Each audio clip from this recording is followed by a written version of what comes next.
আজকে বিজ্ঞ আদালত যে রায় ঘোষণা করলো, এই মামলাটি মূলত 2024 সালে বিশ্ববিদ্যালয়ের ছাত্র ওয়াজের সীমান্ত বিশ্ববিদ্যালয়ে যাওয়ার উদ্দেশ্যে ভোরবেলা বাসা থেকে বের হওয়ার পথে ছিনতাইকারীদের ছুরিকাঘাতে নিহত হয় এবং 3 জন ছিনতাইকারী পরবর্তীতে ধৃত হয়।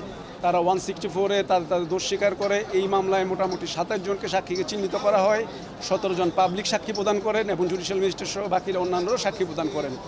বিচারক আদালতের এই রায়ে আসামিদের 302 ধারায় প্রত্যেককে মৃত্যুদণ্ড প্রদান করেন এবং 50,000 টাকা জরিমানা করেন এবং যেহেতু এটা একটা ছিনতাইয়ের ঘটনা, তার জন্য আলাদা 7 বছর কারাদণ্ড এবং 10,000 টাকা প্রদান করেন।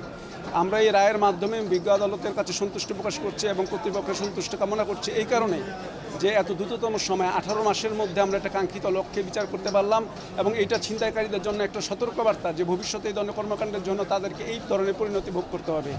আমরা সেজন্য সকল কর্তৃপক্ষকে, সরকারকে, বিগত ছাত্রদের সময় সেই সরকার ছিল তাদের সহযোগিতার জন্য কৃতজ্ঞতা জ্ঞাপন করছি এবং আমরা সর্বোচ্চ রায় এটা আশা করব যে বিজ্ঞ আদালতের সর্বোচ্চ রায় এটাই বহাল থাকবে এবং আসামিদের সর্বোচ্চ কারাদণ্ড হবে।